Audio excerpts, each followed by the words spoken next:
Good morning, dear students. We are today we are going to see the next topic, that is solution and colligative properties.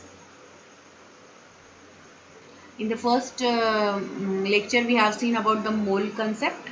Now we'll switch to the solution and colligative properties. In that also, we are going to switch towards the solution. Okay. So first of all, we will see what is solution. Now, solution. What is solution, do you think? Solution is nothing but the mixture of solute and a solvent. Okay. So, what can we say if it is a mixture of solute and a solvent? Means it is a homogeneous mixture of two or more chemically non-reacting substances. I am saying, that is solute, which is, and solvent. Two non-reacting mixtures are brought together to bring a homogeneity. Okay, and that homogeneous mixture we called it as solution. Okay, now solution is always a one phase system with more than one component. Solution जो है वो one phase system है, क्योंकि जब दोनों non reacting जो mixtures हैं वो मिक्स होंगे तो आपको सिस्टम कौन सी मिलेगी? एक ही मिलेगी, है ना, चाहे वो सॉलिड हो लिक्विड हो. अगर हमने उसमें और सॉल्वेंट बोलने से there are so many solute and solute liquid gases and solids. Okay, it is not necessary. Mixture of gases is also a solution. Okay, it is not necessary that a solid compound can added to a liquid is a solution.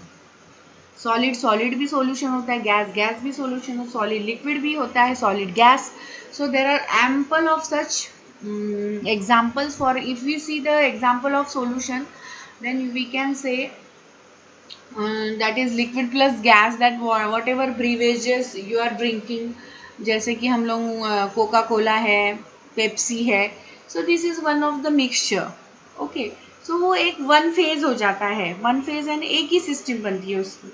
हालांकि उसमें एक से ज़्यादा ingredients हो सकते हैं, mixtures हो सकते हैं. ठीक है, तो सॉल्यूशन की डेफिनेशन ये रही. क्या रही कि solution is nothing but the homogeneous mixture of two or more chemically non-reacting substances. Okay, now we desire to study the properties of solution. अभी हमको solution की हमें इच्छा है कि उसकी properties पढ़ी जाए. तो ये properties क्यों होती है भाई? The physical properties of solution arises due to the intermolecular forces of attraction. अलग अलग प्रकार के जब सिस्टम्स एकत्र आ जाएंगे. Okay, if we are bringing brought the to mixture of gases, liquid, solid, और this mixtures, then what is happening? There is a change in the system, and that is arises due to the intermolecular forces of attraction, and these properties changes due to the presence of dissolved phase or solute. और ये क्यों generally होता है? Because of the addition of the solute in the solvent. कोई भी ऐसा factor जो कि हम डिजॉल्व करने हैं, उसके कारण ये चीज़ें इंटरमॉलिकुलर फोर्स ऑफ अट्रैक्शन के कारण होता है. In case of binary mixture, अगर बाइनरी बोलने से दो, the concentration of solute in a solution can be expressed in different units. Proper unit अलग अलग यूनिट्स में एक्सप्रेस की जा सकती है उसको. ठीक है, चाहे वो गैसेस हो, लिक्विड्स हो, सॉलिड्स हो. लिक्विड है तो लीटर रहेगा, सॉलिड रहता ग्राम्स रहता है, गैसेस रहने से प्रेशर रहेगा. Okay, proper unit has to be selected. अभी उसको प्रॉपर यूनिट उसको सिलेक्ट करना भी ज़रूरी है. और ये सब किस पे डिपेंड करेगा? Depending upon the mixtures you take. Amount of solute dissolve in specific amount of solvent is called as concentration of solute. अभी कॉन्सेंट्रेशन ऑफ सोल्यूशन की डेफिनेशन देखेंगे कि what is concentration of solution. So concentration यानी एक particular amount of solute is dissolve in a specific amount of solvent. Known concentration है, यानी known amount हम उसमें डिजॉल्व कर रहे हैं. फॉर एग्जाम्पल, अगर हमने 2-3 ग्राम NaCl लिया, वो हम 100 ml में डिजॉल्व कर रहे हैं, तो उसको बोलेंगे कॉन्सेंट्रेशन, यानी पर्टिकुलर अमाउंट हम जो है सोल्यूट की लिए, फॉर एग्जांपल NaCl, और उसको हम वाटर में डिजोल्व कर रहे हैं. Solutions containing relatively less amount of solute are called as dilute solution. Solutions containing relatively less amount of solute are called as dilute solution and it contains relatively dilute solution. Dilute solution यानी क्या होता है कि solute एकदम कम मात्रा में हो. Concentration यानी क्या है कि जिसकी सोल्यूट की जो मात्रा है सॉल्वेंट में वो ज़्यादा है as compare to dilute. Dilute बोलने से हम अगर सपोज 4 ग्राम 100 ml में ले रहे हैं तो डाइल्यूट में क्या करेंगे, हाफ या 1 ग्राम 100 ml में लेंगे. Okay. Now types of solution. बच्चों हमको ये देखना है कि सॉल्यूशन कौन से प्रकार है. आपको अभी मालूम हो गया है सॉल्यूशन क्या है. सॉल्यूशन कुछ नहीं है, homogeneous mixture of two non reacting substances. Okay, or you can say solute plus solvent will give you solution. Now solution के types में it is 3 types. One is saturated, another one is unsaturated and the third one is super saturated.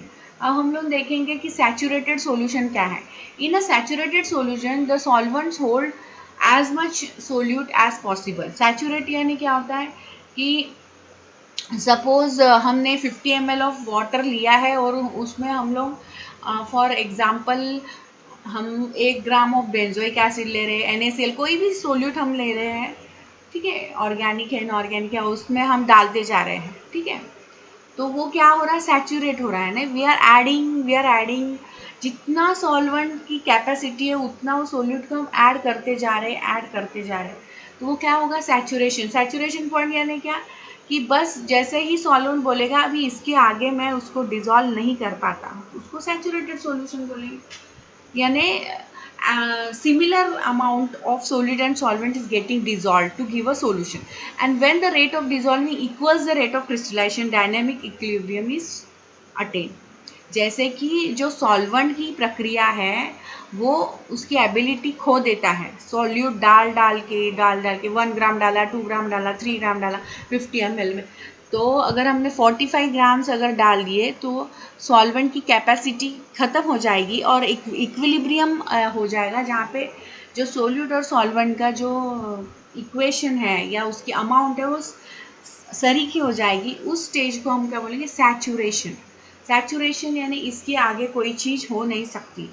The solvent is not capable of getting dissolve, solute is not means solvent is not able to get or allow the solute to dissolve in it. Okay, जैसे हम बोलते हैं for example saturate हो गए, बहुत saturate हो गए यानी क्या होगा कि इसके आगे जो क्षमता है, the capacity, we are not having that capacity to further accept the things. So similar way in solution, solvent loses its capacity to get more dissolved in the solute. The amount of solute needed to form a saturate is known as solubility of that solvent. Now types of solution में unsaturation आपको मालूम है, जो कि solute में dissolve, solute solvent में dissolve ही नहीं होता है, वो अनसैचुरेटेड. फॉर एग्जांपल अगर हम लोग लेंगे, अगर हम पानी लेते हैं 10 ml पानी लिए और उसके हमने कैम्फर डाले, नैफ्थलीन डाले, ठीक है, वो अनसैचुरेटेड यानी वो डिजॉल्व ही नहीं, solute is not capable of having ऐसे सॉल्वेंट. फॉर एग्जाम्पल ये तो बहुत ही सिंपल एग्जाम्पल लिया है, ऐसे भी बहुत सारे एग्जाम्पल्स हैं जहाँ पे the solute is not at all able to dissolve in the particular amount of solvent. Okay, so non reacting gaseous mixtures भी हो सकते हैं. तो ऐसा ज़रूरी नहीं है कि वो सॉलिड एंड लिक्विड है, लेकिन I am giving the example. So if a solution is less solute than can dissolve in the, बहुत ही लिमिट तक वो डिजॉल्व होता है. और अनसैचुरेशन को दूर करने के लिए फिर कौन सा फैक्टर यूज करते हैं, वो फैक्टर है टेम्परेचर. ठीक है, तो बच्चों हमने अभी तक देखे टाइप्स ऑफ सॉल्यूशंस, जहाँ पे हमने देखा कि सैचुरेटेड और अनसैचुरेटेड. अब हम लोग देखेंगे super saturated solution. What is super saturated? In supersaturated solution, the solvents hold more solute than is normally possible at that temperature. Super saturated यानी जैसे कि सॉल्वेंट हमने सैचुरेशन में देखा कि सॉल्वेंट की कैपेसिटी और क्षमता खत्म हो जाती है सोल्यूट को ऐड करने के लिए, लेकिन सुपर सैचुरेटेड में क्या करते हैं, the solvents hold more solute than is normally possible, यानी बहुत ओवर अमाउंट इज, यानी मालूम भी है कि अभी सॉल्वेंट नहीं कर रहा तो भी हम उसको डाल ही रहे सोल्यूट को डाल रहे, ओके। फॉर एग्जाम्पल शक्कर है, नमक है, डाल ही रहे उस पानी में, ठीक है। इतना डाल रहे हैं कि पानी की मात्रा हमको दिखाई नहीं दे रही, पानी हमारा सॉल्वेंट है और हम नमक डाल रहे हैं, तो वो सुपर सैचुरेशन हो गया है। Extra exceeding the amount of solute is also super saturation compound. So in this way we have seen what is solution, concentration of solution, types of solution. Now we are going to see how these these solutions are expressed in terms of concentration. Okay, now factors affecting solubility. अभी जो solubility आप मैंने बताया आपको कि ज़रूरी नहीं है नॉर्मल टेम्परेचर पे हर चीज़ डिज़ोल्व हो सकती है, so उसमें कौन से फैक्टर्स हैं। So that is temperature, pressure in more important is polarity है, ठीक है। So it depends upon non-polar, polar and temperature, pressure etc. Okay. Now हम देखेंगे how do we express concentration of solution, ठीक है। We are going to see how the concentration of solutions have just been expressed. अब concentration हम बताया liquid है, gases है, ठीक है, सॉलिड्स है, तो उसको किस प्रकार हम लोग करेंगे, तो एक है परसेंटेज बाय मास में देखेंगे उसको कैसे कैलकुलेट करते हैं। दूसरा ये जो है इसको एक्सप्रेस करना है, how the concentration of solution express करते हैं। ऐसा थोड़ी है हर बार ज़रूरी थोड़ी है कि सॉलिड लिक्विड ही रहे, ठीक है, लिक्विड लिक्विड भी हो सकता है, solid liquid, solid gas, liquid gas, solid gas, so gas gas, so these are the mediums where solutions बन सकते हैं, ठीक है। हमको इतना याद रखना है, solute is a solute and solvent gives you solution. So first is we represent is percentage by mass, second is percentage by volume, तीसरा है मोलैरिटी, ओके, चौथा है नॉर्मेलिटी, पांचवा है मोलैलिटी, और एक और है मोल फ्रैक्शन, ठीक है, और एक है स्ट्रेंथ ऑफ दैट substance, ठीक है। First of all we are going to see percentage by mass, okay, unit of concentration, percent amount of solute in grams present in 100 gram of solution is called as percentage by mass. Percentage यानी क्या, 100 100 पकड़ लीजिए by mass, so percentage of mass can be denoted by mass of the solute divide by mass of the solution in grams. अभी mass बोलने से wait आया, wait बोलने से पैरामीटर आपको मालूम है जो बहुत सारे, लेंथ है, प्रेशर है, देन वॉल्यूम है, इसके हर एक के यूनिट होते हैं। तो मास का अगर है, वेट का यूनिट क्या है, ग्राम है, किलोग्राम है, ठीक है, हम पकड़ते हैं ग्राम, मान के चलते हैं ग्राम। अब परसेंटेज बोलने से 100, okay, we take it as 100 as a whole. So percent of mass अगर निकालना है वो भी सॉलिड का रहा, तो mass of solute divide by mass of solution into 100।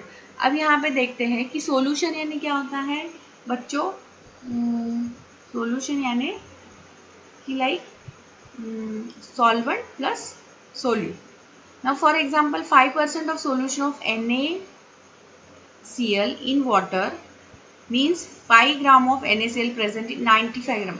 अब 5% ऑफ सॉल्यूशन ऑफ NaCl का मतलब क्या होगा, 5% of solution of NaCl in water means क्या होगा कि 5 ग्राम जो है सोडियम क्लोराइड यानी substance, solid substance is dissolve इन 95, क्योंकि सॉल्यूशन बोला है ना, और हमको उसकी क्वांटिटी कैसे करनी है, 100 करना है, तो कितना होता है 5 प्लस 95, ये हो गया हमारा solution. Mass of the solid कितना होगा बच्चों, 5 ग्राम, ठीक है। सो इस प्रकार हमको मिलेगा परसेंटेज बाय मास।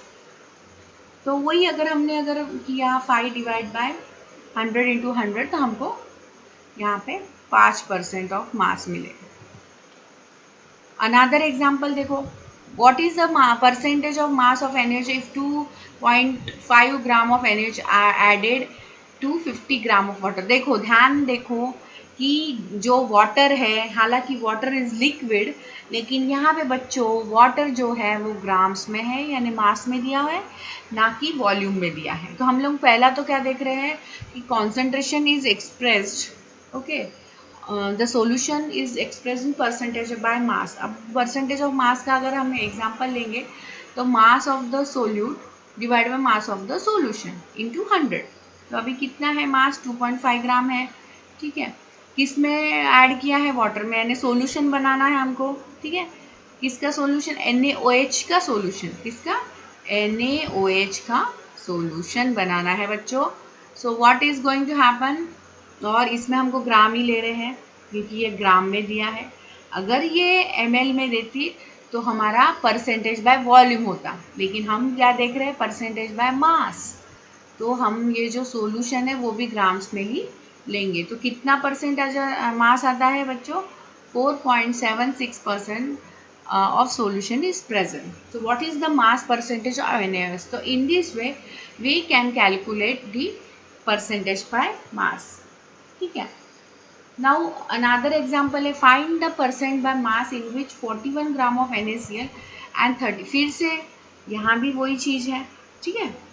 तो क्या आएगा, हमको परसेंटेज में मास देखना है, कौन सा आना चाहिए, परसेंटेज ऑफ मास, यानी कितना आना चाहिए, 41 डिवाइड बाय 331 प्लस 41, ठीक है। यहाँ पे दिया ही है कितना आता, 41 प्लस ए, दैट इज 372। इसका और इसका एडिशन करें तो कितना आता है, 11% है आंसर आता है, what is 11%। Now percentage by volume, for solid solute the amount of solute in gram present is called percentage by volume. दो टाइप के हैं, लिक्विड सोल्यूट और सॉलिड सोल्यूट। अगर वो सोल्यूट है, सॉलिड है, तो उसको हम मास of solute by volume of solution लेंगे, और अगर वो लिक्विड है तो हम उसको वॉल्यूम ऑफ सोल्यूट लेंगे, ठीक है। सोल्यूशन वही रहेगा। फॉर एग्जांपल अभी देखते हैं, ये भी उसी का एग्जांपल है। अभी देखो यहाँ पे 5% ऑफ इथेनॉल इन वाटर, तो क्या आना चाहिए फिर, 5%।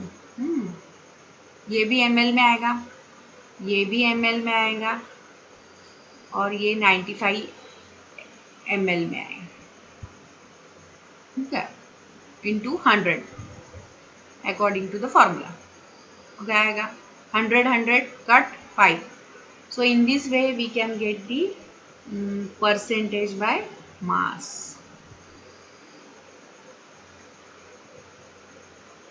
Now what volume of acetic acid is present in the bottle containing 35 ml of solution which measures? अभी हमको वॉल्यूम ऑफ एसिटिक एसिड निकालना है, ठीक है। हमारा सॉल्यूशन कितना है, 350 ml, ठीक है। हमारा कितना है, 5%, यानी परसेंटेज ऑफ मास हमको निकालना है, लेकिन यहाँ पे परसेंटेज ऑफ वॉल्यूम निकालेंगे, क्योंकि यहाँ पे एसिटिक एसिड जो है वो लिक्विड फॉर्म में है। तो अगर हमने लिया तो volume of the solute and divide by volume of the solution, तो कितना आएगा बच्चों, ये है परसेंटेज वॉल्यूम 0.5 और ये है 350। तो x is equal to 17.5 ml of acetic acid है। तो ये एग्जाम्पल बच्चों कौन सा है, percentage by volume. Another example, यहाँ भी वही है, NaOH solution is in ml, तो हम लोग यहाँ पे इसको ml में करेंगे एंड अपने आपको ये वाला आंसर मिलेगा। So in this way dear students, we have studied about what is solution, okay. It is a homogeneous mixture of two non-reacting substances, or you can say it is a mixture of solute plus solvent। फिर concentration of solution देखा है, फिर हमने देखा types of solution, saturation, super saturation, unsaturation, ठीक है। फिर हम concentration of solution is expressed in terms of percentage by mass and percentage by volume, normality, molarity, molarity. लेकिन इसमें हमने फिलहाल के इस वीडियो में हमने सिर्फ 2 ही देखे हैं। In the next video we are going to see about the molarity, that is the expression of concentration of the solution. अभी फिलहाल के लिए हमने 2 ही देखे, कौन से? percentage by mass and percentage of volume, and on this basis you will have the problems. Okay, so we'll now in the next lecture we will switch to molarity. Thank you so much.